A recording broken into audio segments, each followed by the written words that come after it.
Mini episode 1145 of the FDH Lounge is brought to you by Sportsology, delivering unconventional columns and webcasts about sports, TV, music, movies, and more. Follow them on the web at sportsology.com. The FDH Lounge. You'll want to schedule your life around it. A long time ago, on a gloomy, wet Cleveland spring night, two men stand alone amidst the late-night drizzle. Their voices echo across the vacant station parking lot as they debate the merits of the great American radio show that have been missing for far too long. On that night, an idea was born. That idea became the FDH Lounge.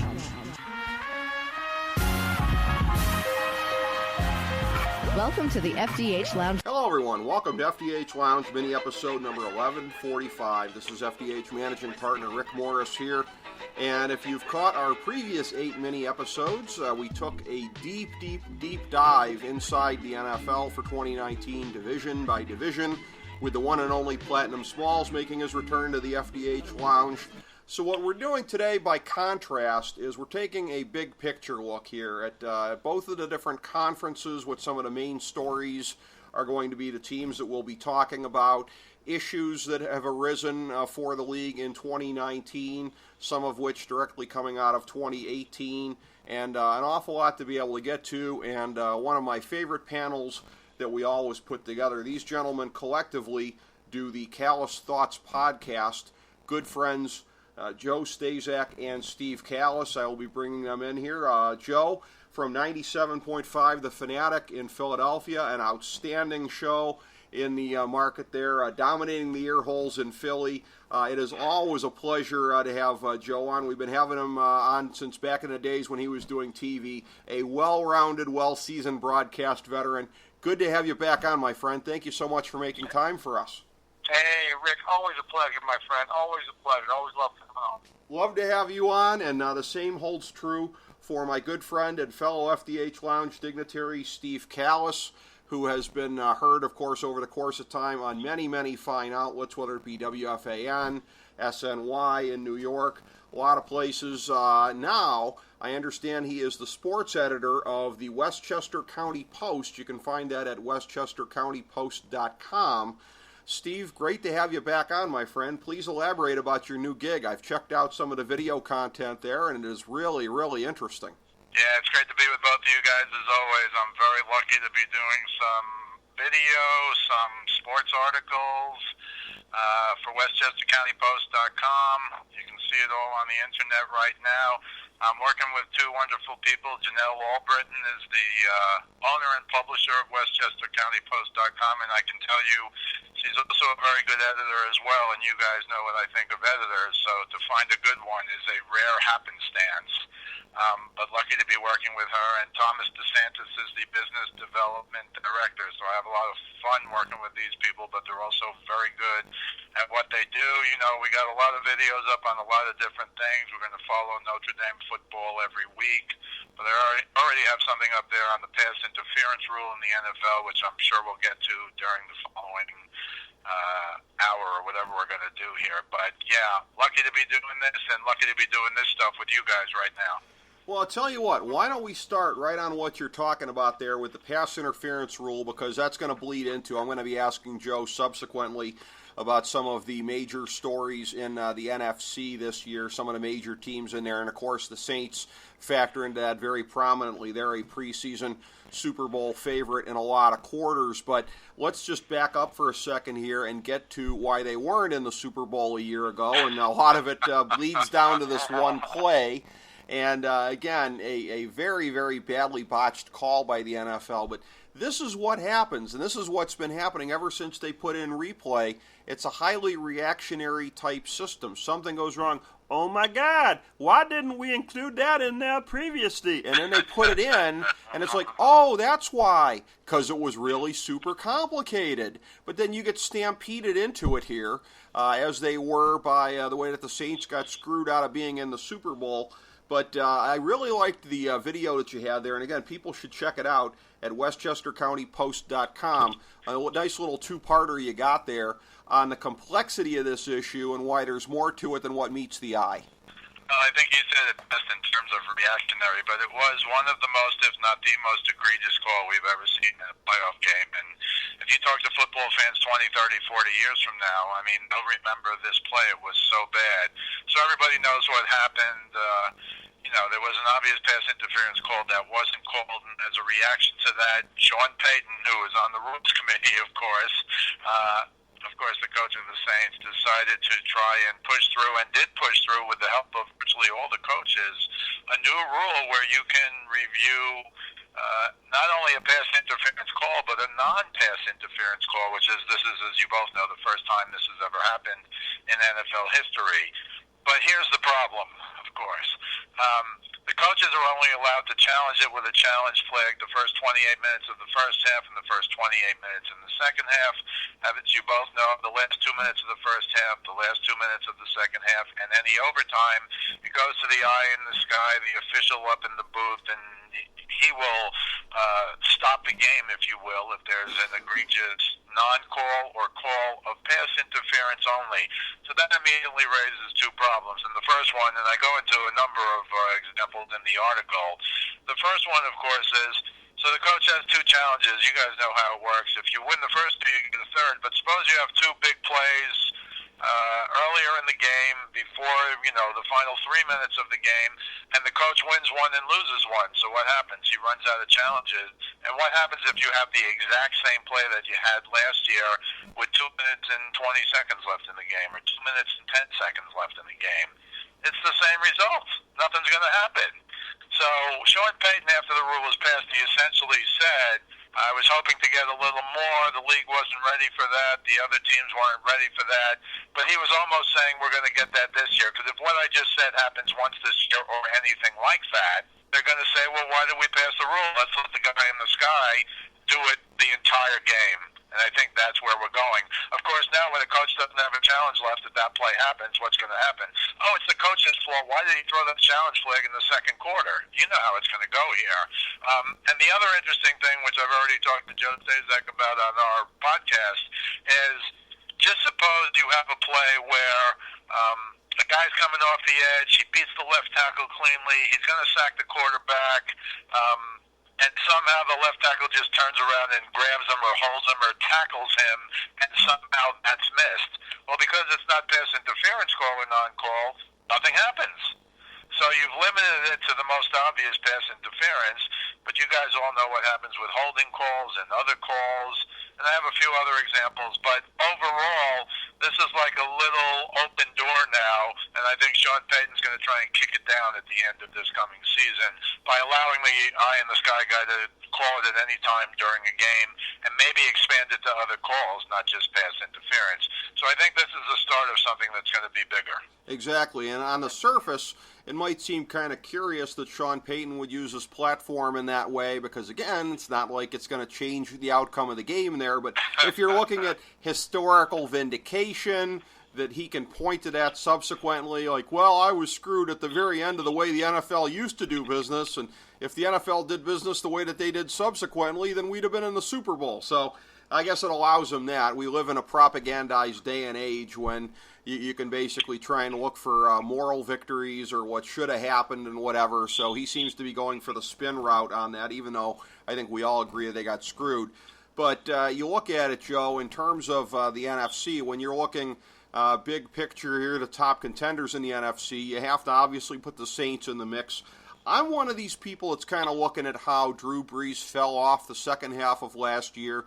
I would say almost sort of somewhat akin, I think, to what I saw out of Peyton Manning in late 2014. We'll see if he can prove me wrong or if he can come back strong. But you got them in the mix. Obviously, the Rams.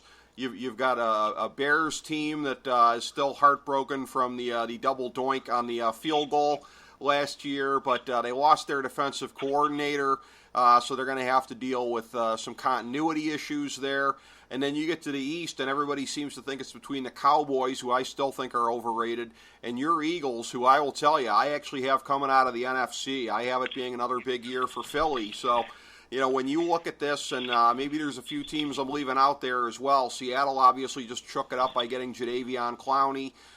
It's a very interesting NFC South, pretty much top to bottom. How are you seeing it shake out with some of the more interesting teams and consequential teams in the NFC from your perch in one of the prime places to watch this in Philadelphia? Well, I'll start with the Eagles. They are one of the favorites to make it out of the NFC, and everyone in this town has put the expectations squarely on Carson Wentz's back. He's well liked in this town, but everyone's a little apprehensive because of his injury history. But he's back. He's 100% healthy. He has Deshaun Jackson now to throw to, and he's got Jordan Howard, a guy who scored 24 touchdowns in his first 3 seasons. So expecting big things from him. Miles Sanders, the rookie out of Penn State. I've criticized Howie Roseman incessantly over the last few days for not going after Jadeveon Clowney. They have 3 defensive ends, Brandon Graham, Vinny Curry, and Derek Barnett, all combined for 6 sacks last year. Meanwhile, Clowney had 9.5 by himself. And also Michael Bennett, who's 9 sacks. So I'm not sure that defense is going to be as great as people think it is. But, and of course, Jim Schwartz with his bend but don't break defense just drives me nuts. He doesn't blitz a whole lot. He's just a wide 9. But if his ends can't get to the quarterback, they're going to just give him too much time. He will put those cornerbacks alive because right now Ron Dalton coming off an Achilles tear is already at one zone. Second outfit from a couple years ago. He's on the other side, so we'll see what that brings. But it all comes down to Carson Wentz. You all remember when he went 11-2 before tearing up his knee, 33 touchdowns, 7 picks. I'm looking for him to shoot here if he can stay healthy. You mentioned the Saints. They still have a stalwart defense, second in rush last year. You mentioned Drew Brees. He did kind of tail off in the second half of the season. Still put up good numbers, 32-5, 32 touchdowns, 5 picks, just under 4,000 yards. Not bad for a 40-year-old. They signed Jared Cook to be their tight end, and they opened the season with the Texans on Monday Night Football. I'm looking at the Saints to probably go 11-5 here. They just signed Michael Thomas to that huge deal, and they got Keith Kirkwood on the other side and Traquan Smith. I think this might be the year they make that step. Of course, the last 2 years they've had ridiculous losses. We all remember the Case Keenum to Stephon Diggs play, and then last year he was just mentioning. By the way, I've seen the videos put together for WestchesterCountyPost.com. They're fabulous. If you get a chance, you got to check those out. Yep. Callas, WestchesterCountyPost.com. I do like the Rams personally. I think the Rams may be the team coming out of the NFC. Not on the doorstep last year of a championship. Jared Goff just got signed. I don't know if you know that. He just got signed to a 4-year deal, $134 million, 110 guaranteed. That's slightly above Carson Wentz. He was drafted in front of Carson Wentz. Carson got 4 years, 128, 107.9 guaranteed. So he broke it by a little bit. He's coming off a bad Super Bowl, but had a pretty good year. They won back-to-back division titles.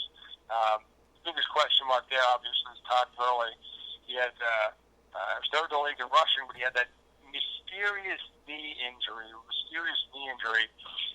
21 touchdowns, though, pretty, not too bad. But that injury really hurt them in the playoffs. But I think that might be a team to reckon with. And one of my sleeper teams is not exactly a sleeper team. They were in the Super Bowl about 3 years ago. I think the Atlanta Falcons bounced back a little bit. I think they bounced back. Julio Jones is hoping to get an extension done before the season starts, but 113 receptions last year. He averaged over 100 yards per game. Matt Ryan had a really good year last year, 35-7. It's going to come down to, I think, obviously those two, that connection right there, and their defense is not a bad defense, a top 10 defense. So, having said all that, again, I kind of like the Rams to come out, believe it or not, over my Eagles. But we shall see. It's going to be interesting. There happens to be the NFC title game in Los Angeles. The Eagles have had fared very well there. They've won the last 2 games there. And if Outside Jeffrey doesn't drop that ball, they're playing the NFC title game there last year. And I think they might have, and Steve always talks about this, might have gone to the Super Bowl if thing is off the Saints last year. If you remember, the Saints didn't play all that well against the Rams. They played poorly against the Eagles. So I'm not going to go with the Saints this year. It tailed off a little bit at the end of the year. I think it's going to come down to the Rams and the Eagles in the NFC, Rick. You know what's funny is I agree with you on a couple of things that you just said there, because I have the Falcons winning the NFC South, I think somewhat out of a process of elimination, because there are some things that I find a little disconcerting about some of the other contenders. And I have Eagles-Rams in the NFC Championship game as well, although you'd like my outcome better. I have the Eagles winning it and actually beating the Patriots again in the Super Bowl. Nice. We'll talk AFC subsequently, but in terms of some of these things here, Steve, I want to ask you, because the Rams and Sean McVay, which we were just talking about here, of course, this is one of these things where I think that the facts on the ground may be driving the conversation in a way that people just sort of opining about things theoretically has not been able to do. And I speak, of course, of the 4-game preseason, because Sean McVay, as much as anybody else, I think has served to show that that is a very bygone concept. And, of course, that's not going to go away without lengthening the regular season, because the NFL never leaves money on the doorstep. But they got to figure this out. The next CBA is coming in the next couple of years here. But, again, we seem to be reaching a kind of critical mass, I think, in terms of some of these holdouts. Players are calculating, I think correctly so, that they can make it back in and not have their performance suffer in the regular season. You're seeing more and more teams do what Sean McVay has done with Jared Goff and some of these other guys, and just said, hey, it's not worth it. It's not worth subjecting them to the contact. And you get enough useful kind of data, I think they figure, from scrimmages with other teams. So I'm wondering, in terms of your assessment, this is foggy for all of us, right? All we can do is sort of give our best guess as to where it's going. I don't think they're even close to figuring out how to do an 18-game regular season in a way that the players are going to be okay with. But it just seems like in the last year or so, the concept of lengthening the regular season by way of because the preseason will definitely be shortened, it really feels more like when, not if, at this point, doesn't it? Well, I think certainly that's the owner's side. We'll go 2 exhibition games if you guys will go 18, but as we all know, 2 regular season games versus 2 exhibition games from a playing perspective, from a getting injured perspective, from having to be at your top for another 2 games strikes me as counterintuitive the way the game is going. So I think that's going to be the biggest issue, and I don't see how the players are going to agree to that, because the reality is whatever we the fans think of exhibition games, they're now all terrible. You couldn't even watch the first half of the 3rd game and have a guarantee that, Rodgers didn't play, Wentz didn't play, 4 or 5 quarterbacks didn't play at all. So I understand what you're saying, Rick. I just don't see how the players are going to give in on this one, because I think none of them want. Look at what the injuries are now during 16-game seasons. Look at what these guys are like at the end of the year. And when those additional 2 games, obviously, will be Game 17 and Game 18, and you know all the playoff implications they will have, you're just going to have a lot more guys hurt, a lot more guys banged up going into the playoffs. It's bad enough as it is. Of course, they would never go back to 14 games, which would actually make more sense from a physical perspective. But yeah, Joe was mentioning in Philly. By the way, we should check Joe if Rick Morris is leaving Cleveland and moving to Philly based on his picks. But that's another story.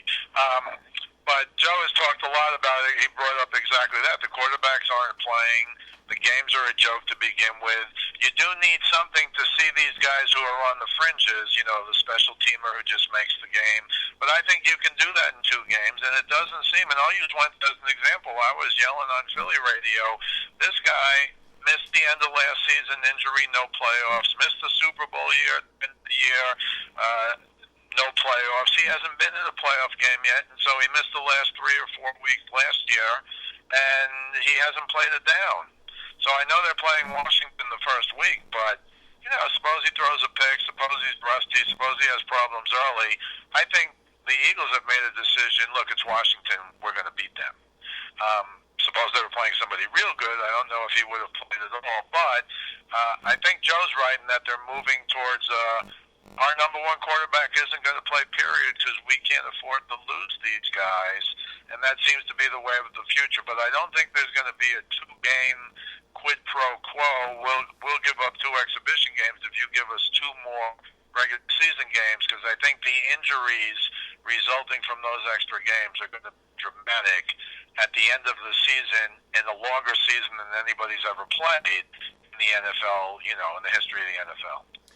Yeah, and that's going to be something worth keeping an eye on, because, yes, it is going to be very difficult getting from here to there in terms of how this all shakes out. And, of course, when you're talking about quarterbacks getting hurt and really damaging what can happen to an entire franchise, what better case could there be than Andrew Luck and what ended up happening there? So, Joe, as I turn to you, looking at some of the big picture AFC stuff, this is a thing where, I had alluded to this when we were doing the divisional breakdowns. There was a lot of extra work involved in that because we recorded just prior to Andrew Luck's decision, so we had to go back and re-record some stuff because initially I had the Colts going to the Super Bowl. I had them being the team to lose to Philadelphia because, I just... The thing with New England, it's the same thing as watching my Cleveland Cavs all those years, 2015 to 2018, the toll of all the extra playoff games. I feel like somebody's got to take out New England, but I'm running out of candidates here. I think my Browns are a year away. I got them going to the AFC Championship game. Pittsburgh has never beat them in a game when it's counted, ever. The Chargers, I would have had them as a team right there. Melvin Gordon out. Derwin James, the force multiplier on that defense. Their sterling young franchise player. He's going to be down a good chunk of the season, so they got issues there. The Chiefs, I've always been a Spagnuolo guy, but, can he alone fix that defense? They got some new parts there, but they lost some parts also, like D Ford, so... 6 of one, half dozen of another probably in terms of the parts. I go on and on down the line here. It's hard to see any of the teams in the AFC South as being that formidable necessarily. Obviously nobody else in the AFC East because, the Patriots get a bye to the second round just the same way that they have almost since the turn of the century. So, and you can, by the way, that cannot be underestimated. For all the times it got said about LeBron James when he was in the East, about, who was there to take him out, although there was a great ESPN.com article that showed what LeBron did to help break up all the other teams in the East over a period of time, that they just got sick of banging their head against the wall and split up. Maybe to a certain extent that's been the case with Brady and the AFC East, but it is the same thing. You cannot discount that cushy path to the playoffs that they've had all this period of time. But when you add that in, the fact that they'll probably have a bye week yet again, and the dearth of teams to take them out, I find myself going back to New England, which just feels like a lazy hack kind of a pick at this point here. But how do you see the AFC shaking out? Well, I think it's hard to go to the Super Bowl 4 years in a row. Right. Except the only team that would not surprise me was the New England Patriots.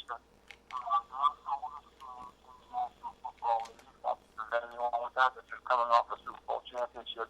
You mentioned the Chiefs because they're everyone's favorite. As far as I can see, to win the whole thing. Mahomes coming off a 5,000-yard season with 50 touchdowns. They acquired Frank Clark, defensive end from the Seahawks. They have 7 new starters on defense. Mm-hmm. They pretty much did a complete overhaul. Steve Spagnuolo, like you mentioned, is going to be their defensive coordinator. All he has a ring on a wing as the D coordinator with the Giants.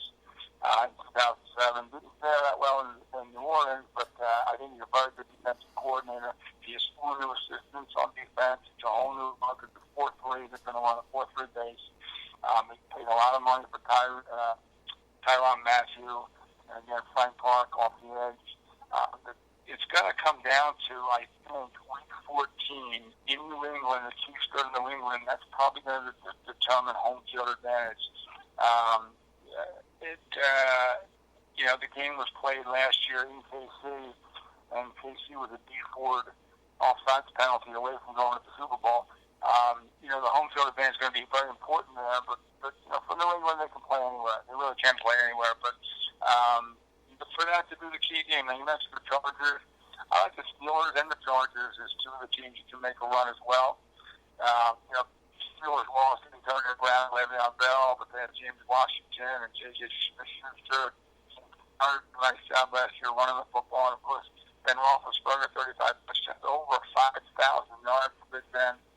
And they were a top 10 defense. They were 6th in the league in defense last year. So tied the Browns one game. They got tie that game. Yep. They go to the playoffs last year. They go to the playoffs. You remember, Rick, right? Yeah. It's kind of a very entertaining game, I think. Very entertaining game. And you mentioned the Chargers. If they had Melvin Gordon and Derwin James wasn't out till November, I'd probably pick them as maybe my cheap team to go to the Super Bowl. Sure. I don't love Phillip Rivers, but I like him. 4,300 yards last year, almost 70% completion percentage. The defense bolstered by Joey Bosa and Melvin Ingram. You saw him in the playoffs last year. He beat Lamar Jackson and the Ravens in that first game, although they had it hand in hand, but Lamar Jackson fought the Ravens back and got close at the end. Then they go to New England. I think I picked the Chargers that game. It was 35-7 at the half, New England. So that didn't work out too well. But I think they might be, I don't want to call them a sleeper, but a team that maybe took a step backwards in a lot of folks' eyes because of the injuries that I mentioned, especially Melvin Gordon. The contract talks are even put to bed for the rest of the season. So according to the owner, so I think that's going to be a weird situation. I think he's been given permission to talk to teams for a possible trade situation. So they're probably going to be without him. But, I hate to play favorites. I hate to go with favorites. But I'm probably going to go with the Chiefs this year to come out of the AFC. Not a big Andy Reid fan. So I'm not going to pick them in the Super Bowl, but I think the Chiefs. And Tyreek Hill, of course, kind of beat the rap, if you will, with that domestic violence charge. I love him as a player. I'm not so big on him as a human being, but I love him as a player. He was clocked at 22 miles an hour last year, carrying the football, one of the fastest players in the league, great receiver. He still has him. They don't have Kareem Hunt anymore, but he still has Tyreek Hill as a weapon, and Travis Kelce does Patrick Mahomes. So I'm going to go with the Chiefs. What can I say? Well, I'll tell you what, too. You look at the landscape of the AFC and the NFC, the fact that your Eagles should have a window that is open long enough for now the emergence of my Browns. We've talked about so many times on the show the all these similarities of Cleveland and Philly sports. To have our Browns and Eagles in the Super Bowl could happen this year. I think it's less likely that the Browns break through, but like I said, I can find reasons to poke holes in a lot of other teams in the AFC. Of course, if I was going to poke any holes in the Browns right now, the number one thing would be the state of the offensive line, which is a little more questionable, I think, than anybody thought it was going to be at this point. So to bring this full circle, I'm going to do kind of a grab bag with you guys and kind of let you guys prioritize what you guys each think are some of the more interesting and important things that we haven't gotten to yet or that I haven't gotten to with you. I will start with Steve. So, Steve, certainly in the case of your thing here, please, since you haven't talked as much on specific teams, I've asked you more general issues. At minimum, please give your Super Bowl picks here on who you think the teams are going to be. But aside from that, Steve, a grab bag on anything else you think is worth noting here from a big picture perspective in the league this year. Well, I think we've kind of gone over it. Andrew Luck retiring, I think that leads to a whole new, and again, Joe and I have spoken about this on the air, a whole new view of looking at yourself as a professional football player and how that fits into the rest of your life. The guy left $58 million on the table. I mean, that has to mean something to other players, where I think now you're going to have more of these. I still think Gronkowski's coming back myself, but, he's only 29 when he hung him up. So I think there's going to be a new wave in the NFL that's not going to be good for the NFL, where you're going to find, once you get that, not initial rookie contract, but that next contract, which keeps you in the league, whatever, 8, 9 years, I think that might be it for a lot of players, because now it's the old, how much money do you need? Usually the answer is more, but if you're going to make 30, 40, 50 million in your first 8 years, 60, 70 million if you're a quarterback or more, I think you're going to see a lot more guys retiring young. So that's going to take away from the quality of the game. The biggest change we've already talked about is the pass interference rule. I am seeing, though, the playoffs a little differently from you guys. I believe in karma, so I am picking the New Orleans Saints to beat the Rams and go to the Super Bowl, because that was so egregious. There has to be someone up in the sky, either in a ref's uniform or somewhere else saying, nah, this can't happen, this is wrong. And yes, you guys are right. Breeze did tail off in the second half of the year, but I think, and Joe mentioned it, for them to get Jared Cook at tight end now, on top of all the other Thomas Kamara, all the other guys they have, I think that's the kind of guy you need when you have an aging quarterback who maybe is tailing off. If you have that tight end who's really good, and Jared Cook was really good with the Raiders, I think that's going to make their offense that much better. And, you know, they still got a lot of guys on the other side of the ball. Cameron Jordan, DeMario Davis, Marshawn Lattimore. You know, they got really good players at each level of the defense. So I am going to go in the East and just have a reversal of what the correct should have been last year. Okay. And that'll be New Orleans over the Rams going to the Super Bowl. I think, you know, in the AFC, what can I say? I mean, besides the fact my son would kill me if I don't pick them, I don't think Kansas City has done enough. I think you're right, that Week 14 game, which is in New England, could decide it, but because it's in New England, for some reason they seem to bottle up Patrick Mahomes for a little while, and then he explodes, but it just seems to come up a little short. I don't think they've improved the defense that much. I'm a Steve Spagnuolo guy too, but, you know, when he had a great defense, he was great. And when he had a not-so-great defense, this is with the Giants, I'm talking about winning the Super Bowl, and when he had a not-so-great defense with the Giants, he was not so great. Sure. So, as with most coaches, show me what the talent level is on my team, and I'll tell you how good a coach the coach is going to be.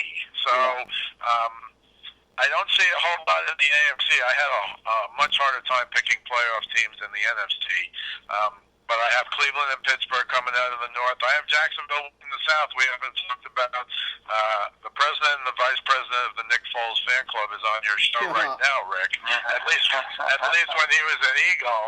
And I saw Sports Illustrated pick Jacksonville to win 5 games, so maybe they're seeing something I'm not seeing.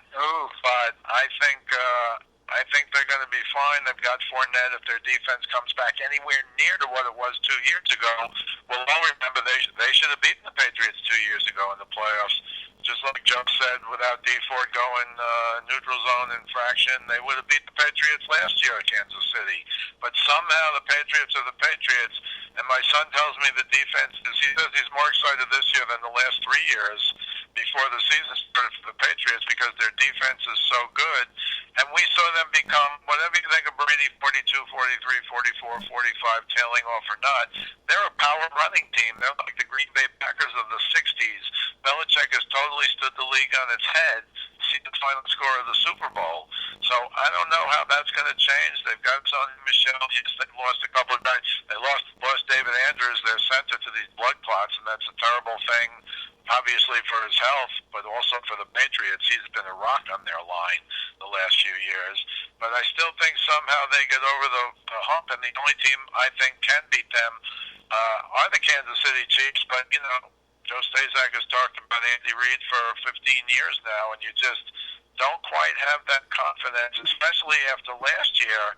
I mean, the Patriots beat the Chiefs in Kansas City, and somehow people thought the Rams were going to win the Super Bowl. That was beyond the scope of my brain. And as for the Rams, you know, we still don't know what's up with Todd Gurley. To me, Jared Goff is like Dak Prescott. You have a great running game, Ezekiel Elliott, Todd Gurley. You're a much better quarterback. And when you don't have that running game, coupled with, frankly, the fact for the Rams that Cooper Kupp was hurt. So when Belichick has to take away their best weapon, Cooper Kupp was hurt. He was already taken away. Gurley couldn't run. He was taken away. And that's before Belichick went to work on a young quarterback like Jared Goff.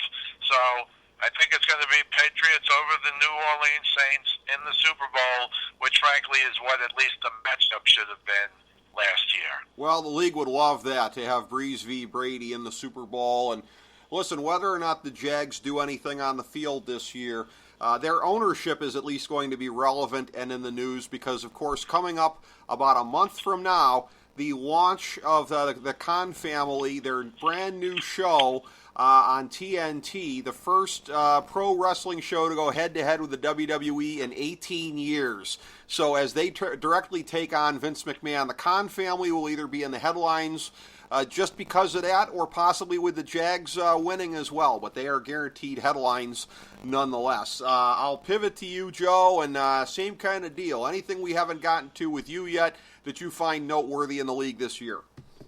I think one of the big stories right now is the holdout of Zeke Elliott. I mean, as he goes, so do the Cowboys. He led the league in rushing through the last 3 years. Apparently, he's back from Cabo. And a deal is getting closer and closer and closer. Now, he wants Todd Gurley money. Gurley signed that big contract a little while ago, $57 million over 4 years, $21 million signing bonus. So that's the kind of money he's looking for. I'm not sure if that's going to happen. Apparently, he's in good shape and might play Sunday. It's getting pretty close to Sunday. I don't know if he's going to be ready, but if they get something hammered out tomorrow, he's probably going to play. So that should be interesting. But the holdout, it's not a normal holdout. He has 2 years left on his deal, and we're seeing some of that nowadays. It used to be one thing if you had one more year on your deal. But this is, even Jerry Jones said, listen, he's under contract for 2 more years, not just 1, 2 more years. Same thing with Julio Jones. He's 30 years old. He's probably not going to play unless he signs an extension. He wants top dollar. He wants Michael Thomas money, or obviously more than Michael Thomas. And Arthur Blank said he will make him the highest paid receiver in the league. But he is 30 years old. He's still dynamite. Still had one of the best catches I've ever seen in the Super Bowl or ever anywhere. It kind of went by the wayside because the Falcons went backwards after that. Weren't able to kick the winning field goal. And we know what happened, blowing a 28-3 lead. But once again, I'm going with the Rams and the Chiefs. Jared Goff got that cushy money. Cooper Kupp is back. Brandon Cooks is still there. I like Sean McVay. I think they want to avenge last year's debacle in the playoffs. I think they're good enough to do that. And again, they're going up against the Chiefs, and I would normally take the Chiefs in this one, but the Andy Reid factor, like Steve said, I don't think some guys aren't quite good enough to get over the hump, although he's done a nice job at KC. He took a 2-14 team, 11-5 the next year, and then he's made it to the playoffs the last few years. He went up 17 spots to take Patrick Mahomes. He obviously saw something there. He did draft okay when he was in Philadelphia. He picked Deshaun Jackson, LaShawn McCoy, who's now with him, reunited with Andy Reid. So it'll be interesting, but again, I think the Chiefs edge the Patriots in the AFC title game, and the Rams, I think they're going to edge the Eagles in the NFC title game. I think the Rams win the whole thing. Interesting clip and save on all of this because, again, I have said Eagles over Patriots, as was the case 2 years ago, and if that's the case, we need to get a sequel to the It's Always Sunny in Philadelphia episodes about the Eagles winning the Super Bowl because they were every bit as great as I would have hoped for. So, if for no other reason, that would look forward to seeing that again. But it will be a Buffalo 2019 season. We know this. And again, it's always fun tracking all sports with you guys. We have talked, I believe, any number of sports with both of you. And, of course, NBA Finals, Stanley Cup Finals. That was the last time I believe we had you guys together, was in the wake of that this past summer. So thank you, as always. Joe Staszak, pleasure to have you back on, my friend. Thank you so much. Hey, pleasure, Rick. And Steve, always a pleasure doing gigs with you. Again, thanks, Rick. I really appreciate it. I always have fun coming on your show. Thank you so much. And, of course, you do that great show, 97.5 The Fanatic in Philadelphia. And, of course, the Kallas Remarks podcast that you two guys do together. And our other FDH Lounge dignitary, my dear sweet friend Steve Callas, who I was very pleased to be able to see in person a few weeks back. Steve, thank you so much for being here as well.